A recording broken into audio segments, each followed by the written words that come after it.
Good afternoon, this is our Project Electric Dream House. I am Jordan, and my teammates are Timothy, Brienne, Casey, and Ju Young. The challenge given to us was to create a model two-story house that is no bigger than 30 by 24 inches in length and width, a kitchen area, bathroom, two bedrooms, and a living dining room area with a porch, single-car garage, all connected with a doorway or passage. All the rooms need to be painted completely without the color of the cardboard or foam board left.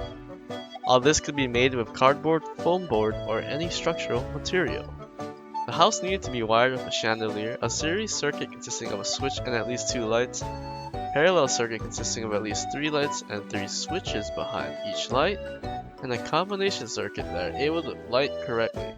The wires could not be shown unless the lighting had to be done through a power supply. These lights had to illuminate every room in the house, and the wiring had to be done with the given Christmas lights. The house needed to pass the mini earthquake test, and the rooms needed to be decorated with handmade 3D furniture.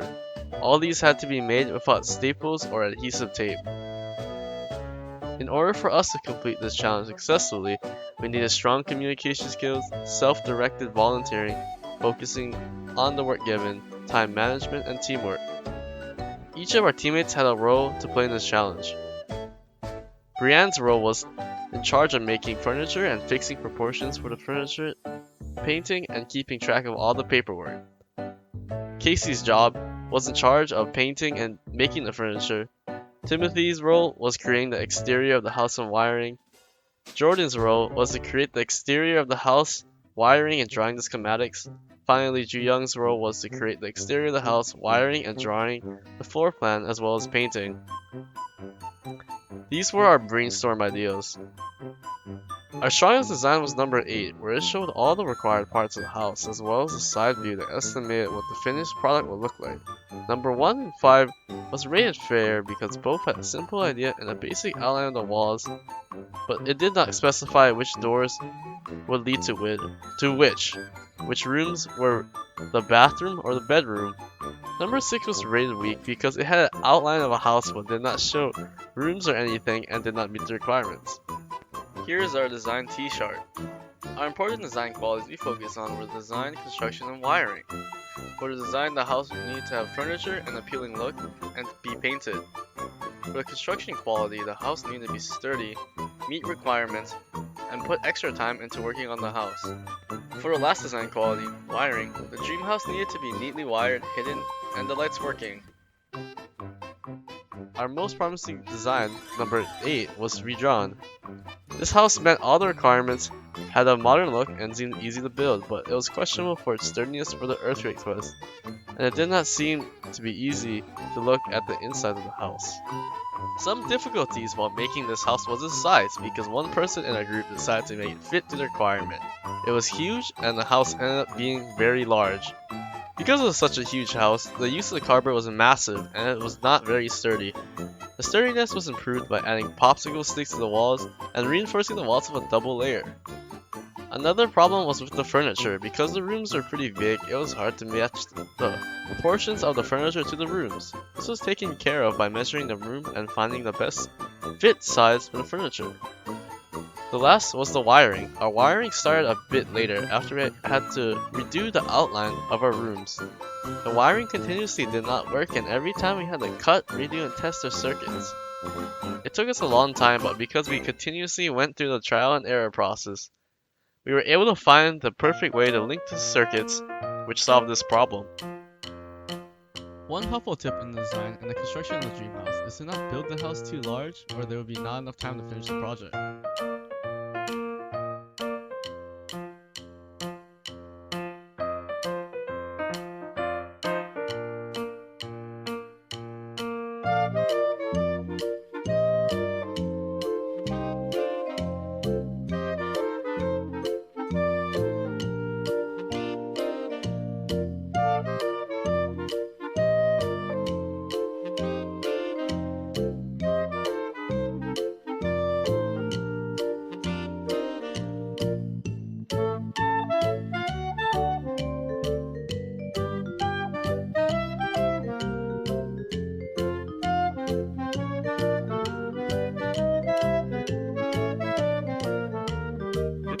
This is our floor plan. The kitchen and dining room is connected, and the stairs that lead to the second floor right next to the dining table. Then there is a bathroom next to the stairs. The passageway leads to a pool. After going out to the porch, their garage is connected. On the second floor, there are 2 bedrooms and a living room area with a couch. The bedrooms are connected to a veranda. Our schematic looks like this. The chandelier is connected with a series circuit lighting the dining room area. The garage has 3 lights in parallel with 3 switches behind them. The bathroom and pool are both single light, single switch circuits. The second floor is wired in a combination circuit with 2 switches that light up the whole living room area and passage. The 2 rooms are wired in a series circuit. Now let's go on a tour of our house. This is our double door and dining room and kitchen that later goes on to the pool and garage. Our garage has an actual opening garage door. The second floor is a living room with a couch and 2 bedrooms, and on the side of our house is a really nice painting of a big tree, a mountain, and some evergreens. If this were to be a real house, this would be sold for $10,000. The reason is that it is not completely safe to live in this house, and it may be uncomfortable to live in a house like this, but because it has a painting, the price is slightly raised. There are 4 physics concepts in this house. One is the concept of electricity. The circuits are connected with electricity, as its name suggests, electric dream house. The second is each of the wiring methods, the series, parallel, and combination circuits that was used to make this house. The third is current.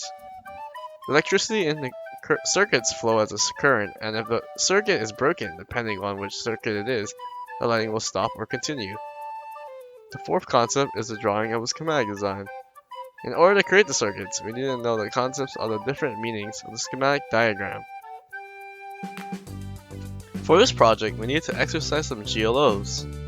We needed to be self-directing learners. Mr. Yoshioka provided us materials but did not help us create the actual house. We needed to be self-directed and go through many trial and errors to find the perfect way to build this house. GLO 1. We needed to be complex thinkers and figure out the problems that we met as we built our house. A house is not made easily, especially to the wiring. We needed to think which lights would be connected to which light and figure out from scratch. GLO 3.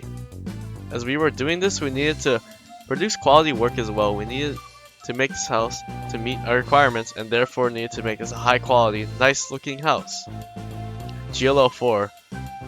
And lastly, to meet all these requirements and perform GLOs, we needed to communicate with our teammates in an effective manner. GLO 5. In the end, one thing we learned about the engineering design process was creating the plan. Using the plan helped to build parts of the house faster and put everyone on the same page.